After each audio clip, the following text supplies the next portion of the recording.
बिस्मिल्लाहिर्रहमानिर्रहीम, अस्सलाम वालेकुम। उम्मीद है आप लोग खैरियत से होंगे। काफ़ी अर्सा हो गया, बहुत देर बाद मुलाकात हो रही है। उसकी मेन रीज़न ये है कि कुछ पर्सनल मसरूफियात चली थी, कुछ काम की मसरूफियात चली थी, जिसकी वजह से मैं वीडियो नहीं बना सका रिसेंटली।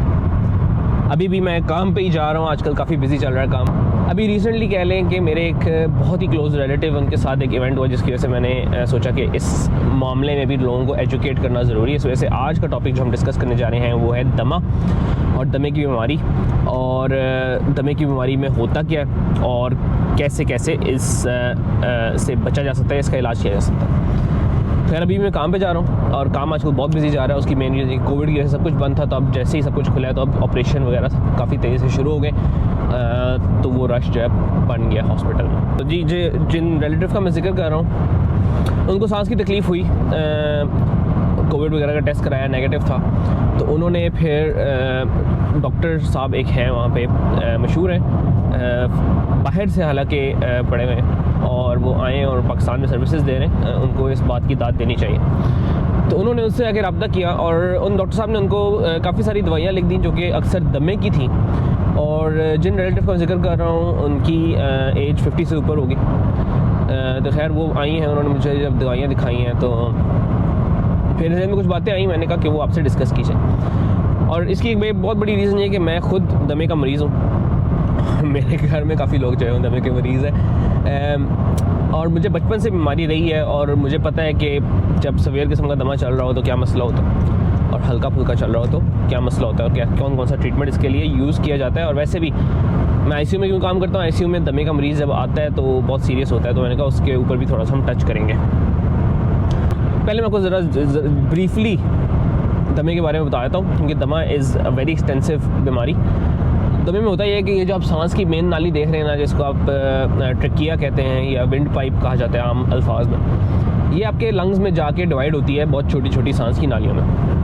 और उन नालियों के अंदर, इसमें तो आपको ये कार्टिलेज फील होती है, उन नालियों के अंदर कार्टिलेज नहीं होती है, उसके अंदर मसल होता है। और मसल उनका जो है कभी कभी, क्योंकि उसकी वो हाइपर रिएक्टिव हो जाता है, और वो इस तरह अगर नालियाँ सांस की तो उनको सुकेड़ के इस तरह कर देता है, जिसकी वजह से सांस लेना मुश्किल हो जाता है। ज़्यादातर बीमारियों में होता है कि सांस बाहर निकालना मुश्किल होता है, लेकिन कई बार ऐसा होता है कि सांस अंदर लेना भी काफ़ी मुश्किल हो जाता है। तो खैर, ये मैंने ब्रीफ से आपको डिस्क्रिप्शन दी है। जैसे मैंने बताया कि एक्सटेंसिव बीमारी है, तो मज़ीद घंटे लग सकते हैं इसके ऊपर। जो मेन आपको अलामात आती हैं ये होता है सांस में दुश्वारी होती है, खांसी रेशा हो सकता है, स्पेशली रात के टाइम खांसी होती है, सीटियाँ बजती हैं सांस में जब आपको दमे का अटैक हो रहा हो, और डॉक्टर साहब भी जब सुनेंगे आपको तो उनको भी सीटियों वाली आवाज़ें जो हैं वो फेफड़ों में से आती नज़र आती। अक्सर जो दमे का अटैक होता है वो ख़राब ज़्यादा काम होता है अगर आपको कोई और इन्फेक्शन चल रहा है। फॉर एग्जांपल आपको निमोनिया हो गया, या आपके नज़ला ज़ुकाम बुखार चल रहा है, अपर रेस्पिरेटरी में, नाक में या गले में कोई इन्फेक्शन चल रहा है, तो उसमें दमा ख़राब हो सकता है। कुछ लोग ऐसे होते हैं जिनको सिर्फ ठंडे मौसम में दमे का ज़्यादा मसला होता है, अगर बीमारी ना भी हो तो। और कुछ ऐसे लोग भी होते हैं जिनको एक्सरसाइज वगैरह करने से या कोई भी एक्सर्शन करने से दमे का अटैक हो जाता है। और कुछ लोग ऐसे होते हैं जिनको स्पेसिफिक चीज़ों से जो है वो दमे का अटैक होता है। अच्छा, दमा इज़ सो वेरिएबल के कई दफ़ा आपको ये होता है कि जिस तरह मैं आपको अपनी एग्जांपल देता हूँ कि आप मुझे साल में अब हार्डली अल्हम्दुलिल्लाह 1 या 2 दफ़ा इन्हेलर यूज़ करना पड़ता है, और कुछ लोग होते हैं जिनको रोज़ाना इन्हेलर यूज़ करना पड़ता है। अपना इन्हेलर दवाई होती है जो आप मुंह में सांस के ज़रिए अंदर लेके जाते हैं, और उसमें वही होता है कि सांस की नालियाँ फैल जाती हैं और आपको सांस बेहतर आना शुरू हो जाता है। अगर सवेर अटैक हो जाए दमे का तो आपको हॉस्पिटल भी जाना पड़ सकता है, और अगर बहुत ही सवेर हो जाए तो आपको वेंटिलेटर पे भी जाना पड़ सकता है। अगर आप वेंटिलेटर पे चले जाएं दमे के साथ, तो उसको कहा जाता है near fatal asthma. Near fatal asthma का मतलब ये है कि आप की सांस की बीमारी अब इतनी ख़राब है कि आपको उसकी वजह से मौत भी हो सकती है। तो यार वो बहुत सीवियर कंडीशन होती है, इतनी कॉमन नहीं है, लेकिन हमारे पास मरीज़ आते हैं आईसीयू में। इस वजह से ख्याल रखना चाहिए, एहतियात रखनी चाहिए, और जल्दी डॉक्टर के पास जाना चाहिए। दमे की शनाख्त के लिए कुछ टेस्ट मौजूद हैं, उसमें किया जाता है कि आपका सांस की मेजरमेंट्स दी जाती हैं, और उसके बाद आपको यही जो आपको दवाई बता रहा हूँ इससे मिलती जुलती दवाई दे के दोबारा सांस की मेजरमेंट ली जाती है, देखा जाता है कि सांस बेहतर हुआ है कि नहीं हुआ।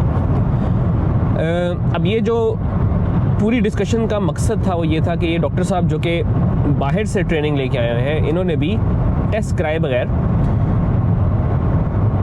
दवाइयाँ लिख दी 4-5, और उसमें ठीक है आप डायग्नोसिस कई दफ़ा यहाँ पे भी बगैर टेस्ट के डायग्नोसिस किए जाते हैं, लेकिन यंग एज ग्रुप में, ओल्डर एज ग्रुप में नहीं। उसकी रीज़न ये है कि दमे की जो दवाइयाँ आप देते हैं वो नंबर 1 तो ये कि दिल की बीमारी के साथ, और नंबर 2 ये कि शुगर की बीमारी के साथ काफ़ी ज़्यादा उनकी इंटरेक्शन हो सकती है। इस वजह से दमे की जो दवाइयाँ होती हैं उनको ज़रा देखभाल के यूज़ करना होता है, स्पेशली ओल्डर एज ग्रुप में। जो यंग मरीज़ हैं जिनको और कोई बीमारी नहीं है, उनके लिए आप थोड़े से रिलैक्स हो सकते हैं। तो मुझे था सबसे बड़ा ज़्यादा जो मुझे चीज़ पिंच करी थी, कह लें, वो ये थी कि ये डॉक्टर साहब जो कि बाहर से ट्रेनिंग लेके आए हैं, वो बगैर टेस्ट के कैसे दमे की बीमारी एक ओवर 50 इयर्स के बंदे को स्टार्ट कर सकते हैं, जिसको दिल के मसले भी और शुगर का मर्ज भी चल रहा है। अब उसमें सॉरी टू से, मैं क्योंकि पाकिस्तान से हूँ, मैं पाकिस्तान की बात करूँगा, लेकिन मुझे मेरे दोस्त बताते हैं कि इंडिया, बांग्लादेश वगैरह में भी यही मसला चलता है, और कुछ अरब ममालिक में भी। हमारे लोग जो हैं वो टेस्ट कराने से भागते हैं, बल्कि वो उन डॉक्टर्स को बुरा समझते हैं जो टेस्ट करवाएं और दवाइयाँ ना लिख के दें। हालांकि डॉक्टरी में सबसे इंपॉर्टेंट चीज़ ये है कि आप पहले टेस्ट कराओ, आप बीमारी की तशखीस करो, फिर आप उस बीमारी का इलाज करो। अब ये इसी तरह हो गया जैसे आपकी गाड़ियों का मसला, आप उसको मैकेनिक के पास ले जाते हैं, वो कुछ टेस्ट करता है, वो बताता है कि भाई इसमें ये मसला चल रहा है, इसकी इस चीज़ को ठीक करवाना पड़ेगा। अब आप अपने आप को एक गाड़ी से कंपेयर ना करें। एक इंसानी जान और इंसानी जिस्म होता है, उसकी ज़्यादा एहतियात रखनी पड़ती है। तो उसमें ये नहीं होता कि मैं जी आपके एग्जॉस्ट के पाइप को बंद करके देख लूँ क्या हो रहा है। इंसानों की तरह ना आपको ट्रीट किया जाता है। तो अगर आप गाड़ी को ले जाएं इंजन के मसले के साथ अपने मैकेनिक के पास, और वो उसका एयर कंडीशनर चेंज करके आपको वापस भेज दे, तो मसला तो वहीं का वहीं रहेगा। शायद आपको ठंडी हवा लग जाए थोड़ी दिन के लिए, और एयर कंडीशनर की आवाज़ इतनी हो कि आपको गाड़ी की आवाज़ इंजन की ना आए, लेकिन इंजन का मसला तो वहीं का वहीं रहेगा। तो इस वजह से बहुत ज़रूरी होता है कि टेस्ट करवाए जाएँ। बल्कि मैं तो कहूँगा कि 20-30 साल से पहले ऊपर के अगर लोगों को दमा हो रहा है तो उनके टेस्ट होने चाहिए, क्योंकि ज़रूरी नहीं होता कि दमा ही हो।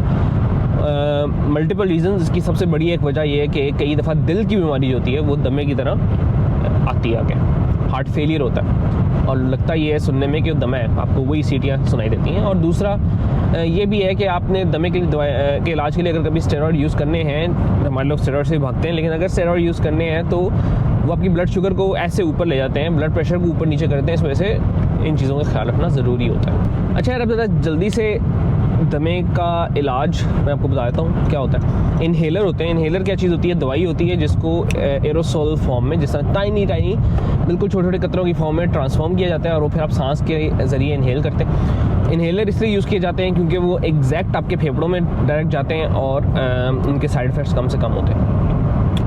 तो इन्हेलर डिफरेंट टाइप्स के होते हैं। आपके अपने डॉक्टर पास जाएंगे, आपको एक इन्हेलर ट्राई करेगा, फिर आप अगर आपको बीमारी फिर भी चल रही है तो दूसरा इन्हेलर ऐड ऑन कर देगा, फिर अगर फिर भी चल रही है तो इस तरह वो आहिस्ता आहिस्ता दवाइयाँ बढ़ाते हैं। लेकिन ये जो बढ़ाने का सिलसिला होता है, ये नहीं होता कि विद इन एक दिन में एक ही सेटिंग में आप 5 दवाइयाँ लिख के दे दें। होता ये है कि आप एक दवाई दें, फिर आप 1-2 हफ्ते बाद दूसरी दवाई स्टार्ट करें, फिर 1-2 हफ्ते बाद तीसरी दवाई स्टार्ट करें। और इसका रीज़न क्या है? इसका रीज़न ये है आपको पता चले कि कहाँ पर आपका दमा जो है वो कंट्रोल में आ गया। और ये मैं उस दमे की बात कर रहा हूँ जो आपको बहुत ज़्यादा डिस्ट्रेस कॉज नहीं करा रहा, बहुत ज़्यादा मसले मसाइल नहीं कॉज करा रहा। अगर आप एकदम से सारी दवाइयाँ स्टार्ट कर देंगे तो आपको पता ही नहीं चलेगा कि भाई कौन सी दवाई ज़्यादा इफेक्टिव थी। वो काम भी किया जाता है, और वो किया जाता है इमरजेंसी की सूरत में। और उसमें ये होता है कि फॉर एग्जांपल आपको सांस आना बहुत ही मुश्किल हो गया, सीटियाँ बज रही हैं, मुश्किल, आप जाते हैं इमरजेंसी में डॉक्टर जो है आपको नेबुलाइज़र देंगे, साथ आपको जो स्टेरॉइड का इंजेक्शन भी लगा देंगे, साथ 2-3 दवाइयाँ और भी स्टार्ट कर देंगे। वो भी फेयर है, हम लोग भी करते हैं। और उसकी जैसे मैंने कहा कि मेन रीज़न ये होती है क्योंकि इमरजेंसी में फिर इमरजेंसी है तो उसको उस तरह ट्रीट किया जाता है। दमे का अटैक जो है, जैसे मैंने कहा, ज़्यादातर सर्दियों के मौसम में होता है, लेकिन किसी भी मौसम में हो सकता है। और ट्रीटमेंट जो है उसमें एंटीबायोटिक्स बहुत पाकिस्तान में यूज़ की जाती हैं। इसके ट्रीटमेंट में एंटीबायोटिक्स कोई काम नहीं करती अनलेस कि आपको साथ साथ कोई इन्फेक्शन चल रहा हो, और इन्फेक्शन भी बैक्टीरिया का हो। ये जो वायरल इन्फेक्शन होते हैं ना, उसमें एंटीबायोटिक यूज़ करने का कोई फ़ायदा नहीं होता। एंटीबायोटिक से आप 1 हफ्ते में ठीक होते हैं, और एंटीबायोटिक्स के बगैर आप 7 दिनों में ठीक हो जाते हैं। तो आपकी मर्ज़ी है कि आप 1 हफ्ते में ठीक होना चाहें या 7 दिनों में ठीक होना चाहें, लेकिन जो एंटीबायोटिक्स आप ले रहे हैं उसके साइड इफ़ेक्ट्स भी होते हैं, तो यूज़ करनी चाहिए अगर ज़रूरत हो तो। अगर ज़रूरत नहीं है तो खामखा अपने आप को उस साइड इफ़ेक्ट्स को एक्सपोज नहीं करना चाहिए। आखिरी बात जो मैं अपने सामीन को बताऊँ वो मेरी प्रैक्टिस मुतालिक है, मैं ICU में होता हूँ जैसे मैंने आपको बताया। तो अगर एक मरीज़ दमे का एमरजेंसी में आया, उसका सांस बेहतर ना हो रहा हो दवाइयों के बावजूद, तो कई दफ़ा में उसको ICU में लेके जाना पड़ता है। ICU में जाके हम उनको ट्यूब डालते हैं और फिर वेंटिलेटर पर डालते हैं। उसके बाद हमारे पास जो है वो ज़्यादा स्ट्रॉन्ग किस्म की दवाइयाँ होती हैं। जैसे मैंने पिछली वीडियो में बताया कि हमारी दवाइयाँ कुछ ऐसी होती हैं जिनको आप लाइक 1 मिलीलीटर भी, 1 कतरा भी आप ऊपर नीचे कर दें तो बंदा कहीं से कहीं पहुँच जाता है। इस वजह से हमें वो ज़रा देखभाल की यूज़ करनी पड़ती हैं। इस वजह से फिर इंतहाई निगहदाश्त वार्ड में उनका इलाज किया जाता है। जो दमे के मरीज़ जिनको ट्यूब डल जाए और वो ट्यूब डलने के बावजूद बेहतर ना हो रहे हों, तो that is a bad sign for us. और हम लोग जो है दमे के मरीज़ को वेंटिलेटर पे मैनेज करना बहुत मुश्किल काम होता है, और हर ICU डॉक्टर जो है वो इस काम से थोड़ा सा घबराता है। घबराने से मेरी मुराद है कि नहीं चाहता कि इस तरह हो, क्योंकि ऑब्वियसली एक्सपीरियंस ICU डॉक्टर्स भी हैं जिनको काफ़ी अर्सा हो गया वो मैनेज करते हैं, लेकिन उनको ये हमेशा डर ज़रूर होता है कि ये बेहतर होता है कि नहीं होता। अच्छा, वीडियो का टाइटल जो है वो आपको शायद मिसलीडिंग लगे, लेकिन ये टाइटल डिस्कस करना इसलिए ज़रूरी था क्योंकि हमारे यहाँ एक बीमारी की जो कॉस्ट होती है ना, वो ट्रीटमेंट के कॉस्ट के ऊपर बेस की जाती है। भाई कहते हैं कि अच्छा इसको दिल की बीमारी है, इसकी दवाइयाँ इतनी महंगी आएंगी, तो ये बीमारी की कॉस्ट है। ये है सोच पाकिस्तान की, या कह लें छोटे मुल्कों की, इंडिया बांग्लादेश की। फर्स्ट वर्ल्ड कंट्री में बीमारी की कॉस्ट जो है वो दवाइयों की कॉस्ट नहीं होती। दवाइयों की कॉस्ट जो है वो एक बहुत छोटी चीज़ होती है। यहाँ के मुल्कों में जो एक बीमारी आपको कॉस्ट करती है वो उस चीज़ के ऊपर डिपेंड करती है कि जो बंदा बीमार हुआ है उसकी ज़िंदगी के कितने दिन उस बीमारी ने खा लिए। वो बंदा नौकरी पे आता था, जिस नौकरी पे वो जाता था उसकी बीमारी की वजह से कितनी दिन उसको छुट्टी करनी पड़ी, जिसकी वजह से उस नौकरी वालों को नया बंदा हायर करना पड़ा। क्योंकि आप लोग सोचते हैं इंडिविजुअल लेवल पे कि हमें इतना नुकसान हो रहा है। यहाँ के मुल्कों में इन चीज़ों के बारे में सोचा जाता है ब्रॉडर लेवल पे कि भाई मुल्क को कितना नुकसान हो रहा है। तो फॉर एग्जांपल मुझे अगर दमे की बीमारी होती है तो जो इन्हेलर मैंने लेना है वो 8 पाउंड का है, लेकिन अगर उसकी वजह से मैं एक हफ़्ता अपने दफ्तर से छुट्टी करता हूँ तो उस एक हफ़्ते के लिए मेरे ख्याल में अस्पताल को 7-8 हज़ार पाउंड खर्च करने पड़ेंगे मेरी जगह फिल करने के लिए। और मुझे अपना खुद, क्योंकि मैं काम पे नहीं जा सकता, मेरा भी तो नुकसान होगा ना। मतलब यहाँ पे इस तरह नहीं होता कि बीमारी के ऊपर आपको तनख्वाह ना मिले, लेकिन अगर कोई लोग ज़्यादा देर के लिए बीमार होके वो ऑफ वर्क हो जाए तो भाई जो उनकी लिविंग थी वो भी फिर स्टेट के ऊपर आ जाती है, तो उसको नुकसान होता है। तो यहाँ पे बीमारी की जो कॉस्ट होती है इन मुल्कों में वो as cost to the country देखी जाती है, ना कि as cost to an individual.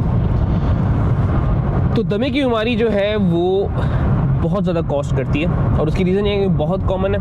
Number 1, poorly treat हो तो बहुत ज़्यादा ख़राब भी हो सकती है, और अगर फिर भी सही तरह ट्रीट ना की जाए और मेडिकल अटेंशन ना ली जाए तो जानलेवा भी साबित हो सकती है। खैर, मैंने बहुत डिटेल आज बयान नहीं की, कोशिश ये की है कि चीता पॉइंट्स में जल्दी सब कुछ एक्सप्लेन किया जाए, बताया जाए कि इंपॉर्टेंट क्या चीज़ है। सबसे पहले तो ये कि टेस्ट कराएं, और नंबर 2 ये कि अगर दवाई मिलती है उसको सही तरह इस्तेमाल करें। खुश रहें, आबाद रहें, सेहतमंद रहें, एंड दुआ में याद रखें। अल्लाह हाफ़िज़।